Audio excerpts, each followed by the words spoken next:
శ్రీ పరమాత్మనే నమః. భగవద్బంధువులందరికీ ఈ ఆరో భాగానికి హృదయపూర్వక స్వాగతం పలుకుతున్నాడు ఈ దాసుడు. ఎన్నో రకాలుగా సముదాయించేటువంటి మాటలన్నీ కూడా తమ యొక్క గురువులైనటువంటి శుక్రాచార్యుల వారితో చెప్పారు. ఇంకా దానం ఇవ్వడానికి మనసా వాచా కర్మణ త్రికరణ శుద్ధిగా తన మనస్సును సమాయత్తపరుచుకున్నారు బలిచక్రవర్తి.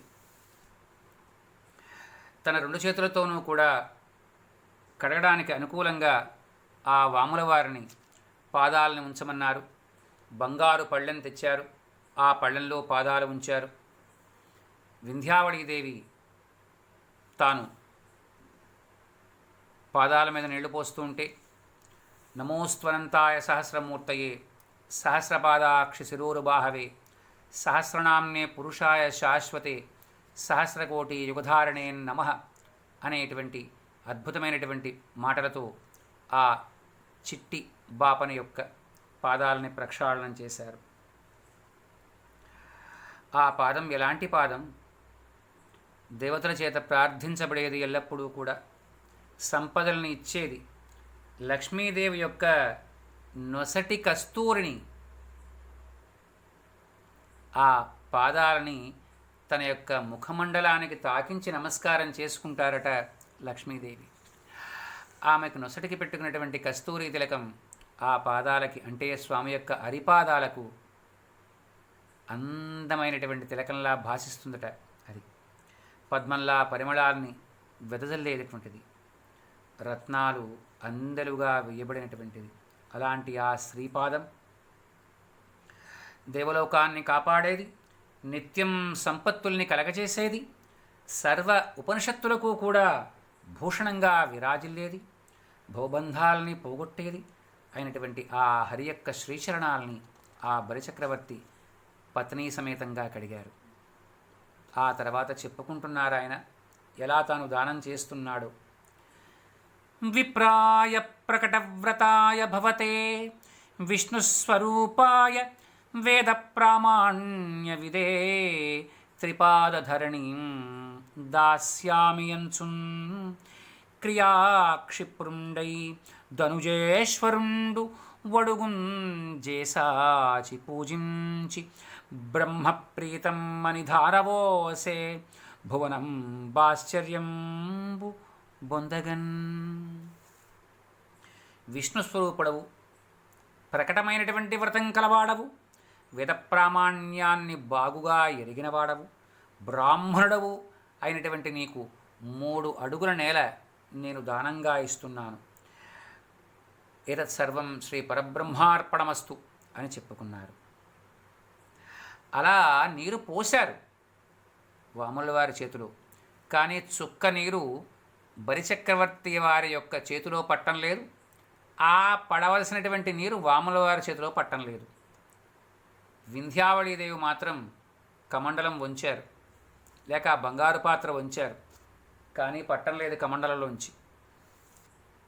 అప్పుడు పరమాత్మ చిరునవ్వు నవ్వుకున్నారు. ఓహో శుక్రాచార్య, నీవా అడ్డుపడుతున్నావు అని భావించి తన దగ్గర ఉన్నటువంటి దర్భను తీసి ఆ కమండలం తాలూకు నీరుధారగా పడేటువంటి చోట పొడిచారు. ఆ లోపల సూక్ష్మరూపంలో అడ్డుపడినటువంటి ఆ శుక్రాచార్యుల వారి యొక్క కంటికి గుచ్చుకుంది ఆ దర్భ. దానితో ఆయన యొక్క కన్ను దెబ్బతింది. అప్పటి నుంచి శుక్రాచార్యుల వారు ఏకనేత్రుడు అని ప్రతీతి. ఇంకా బలిచక్రవర్తి దానం ఇవ్వడానికి చెయ్యి పైకి పెట్టారు, పోస్తున్నారు. పరమాత్మ తన దోసిలి వగ్గారు. ఎలాంటి దోసిలి అది? ఇందాక పాదాలు చెప్పుకున్నాం కదండి. అమరారాతికరాక్షతోజ్జిత పవిత్రాంబక్కణ శ్రేణికిన్ కమలాధీశ్వరుడొడ్డే ఖండిత దివౌక స్వామి జిన్మస్తమున్ కమలాకర్షణ సుప్రశస్తము రమాకాంతా కచోపాస్తమున్ విమల శ్రీ కుచసాత చూచుక తటీ విన్యస్తమున్ హస్తమున్. బలిచక్రవర్తి దానం ఇస్తున్నట్లుగా తెలిపేటువంటి జలాన్ని అంటే పవిత్రోదకాన్ని ధారగా పోస్తున్నారు. ఆ నీటి బిందువులు తన దోసిట్లో పడేట్లుగా పరమాత్మ దోసిలి ఒగ్గారు.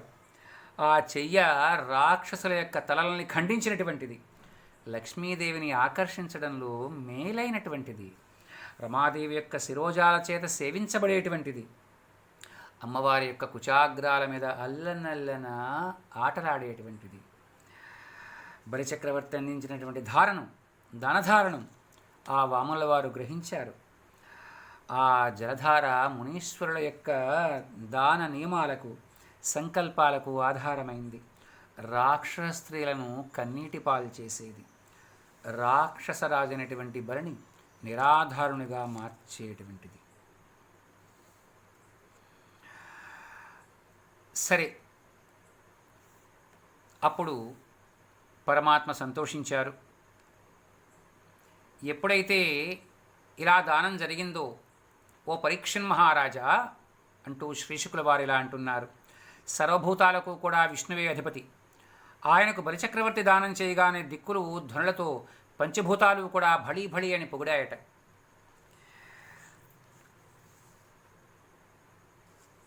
అప్పుడు ఆ మాయావటు అంటున్నారట, భూమిని దానమిచ్చిన వారికి, దానాన్ని ప్రీతితో పుచ్చుకున్న వారికి కూడా పాపాలు నశిస్తాయి. వారు సంతోషంగా 100 ఏండ్లు స్వర్గంలో విహరిస్తారు. అందువల్ల ఏ దానము కూడా భూదానానికి సమానం కాదు. భూదానం ఇచ్చినటువంటి నీకు 2 లోకాలలోనూ కూడా పుణ్యము కీర్తి కలుగుతుంది అని ఆశాసన చేశారు పరమాత్మ. నేను ఎందుకు దీన్ని అడిగాను అని నీ మనసులో విచారింపక దానమివ్వు. సత్యం పెరగడం కోసం నేను దీన్ని అడిగాను. 3 అడుగులు నాకు ఇచ్చావా, 3 లోకాలు ఇచ్చినట్లేనయ్యా అన్నారు.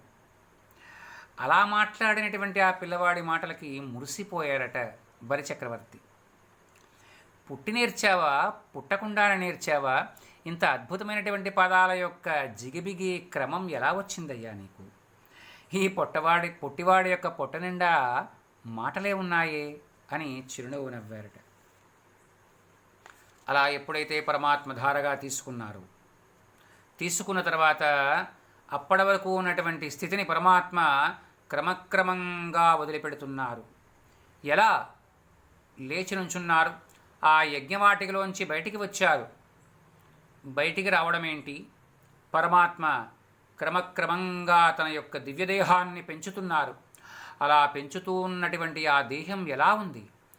ఇంతింతై వటుడింతయై మరియుదానింతై నభో వీధిపై నంతై తోయద మండలాగ్రమున కల్లంతై ప్రభారాశిపై నంతై చంద్రుని కంతయై ధ్రువునిపై నంతై మహర్వాటిపై నంతై సత్యపదోన్నతుండగుచు బ్రహ్మాండాంత సంవర్ధియై.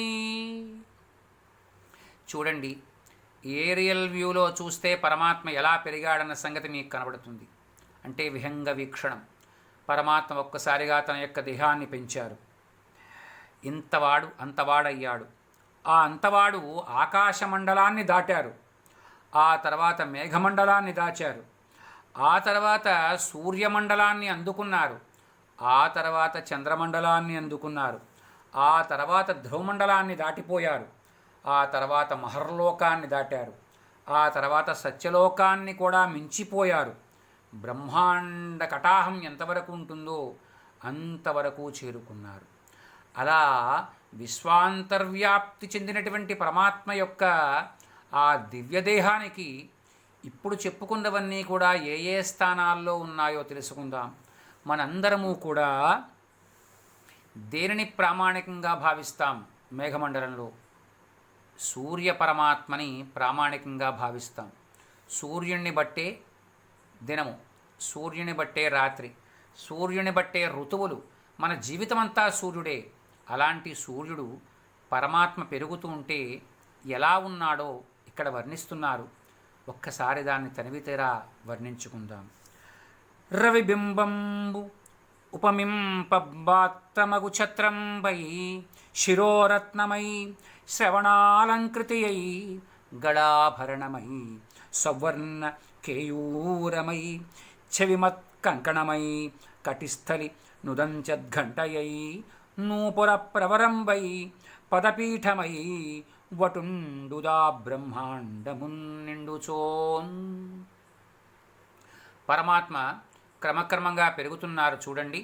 అలా పెరుగుతుంటే సూర్యమండలం మొదటగా పరమాత్మ అంటే వామనావతార కాలంలో పరమాత్మ చేతిలో ఉండేటువంటి గొడుగుగా ఉందిట.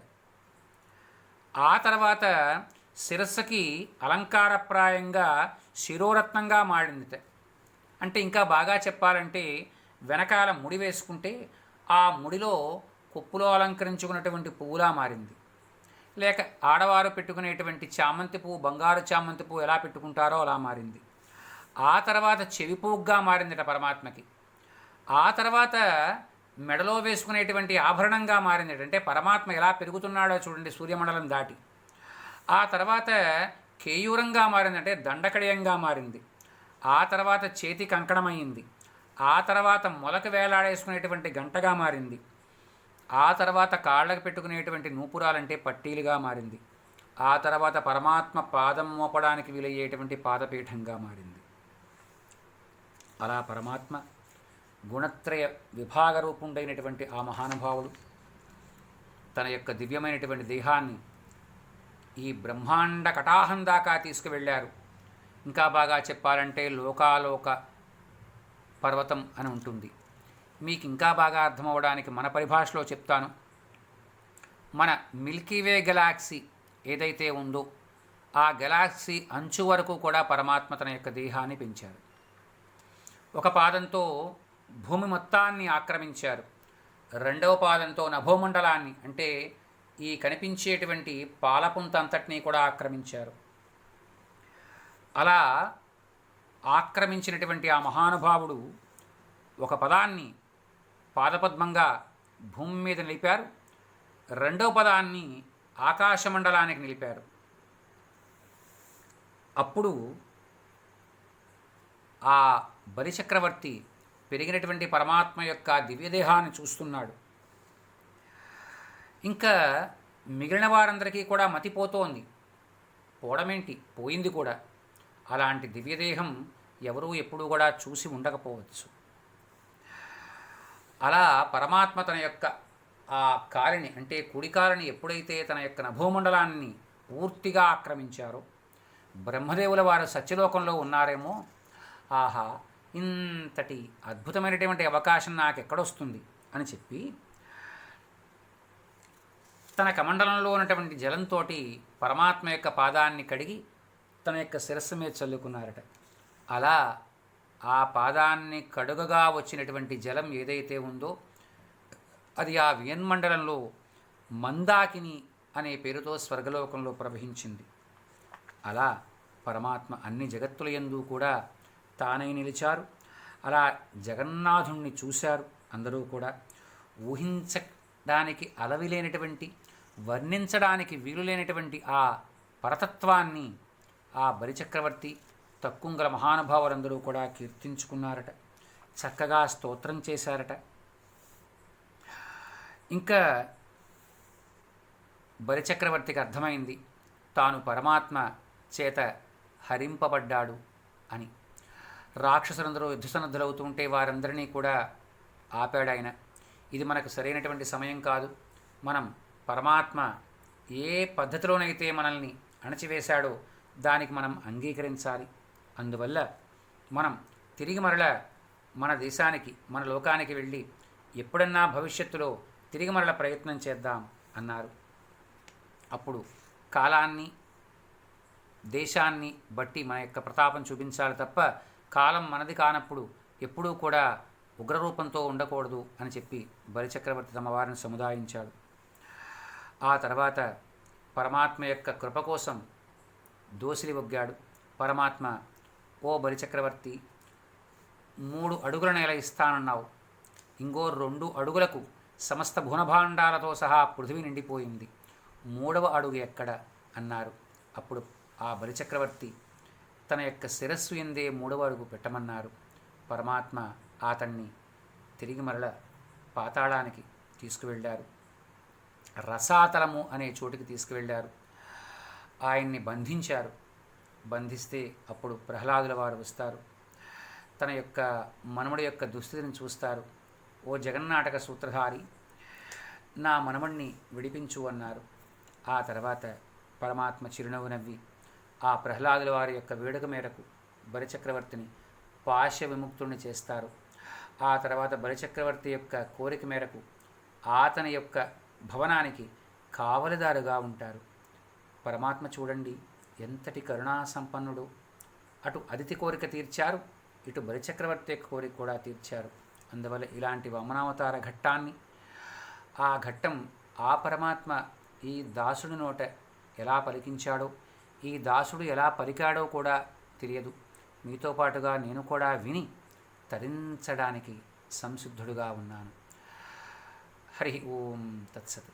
స్వస్తి ప్రజాభ్య పరిపాలయంతాం న్యాయేన మార్గేణ మహీం మహిషాః గోబ్రాహ్మణేభ్యः శుభమస్తు నిత్యం. లోకాः సమస్తాः సుఖినో భవంతు. హరి ఓం తత్సత్.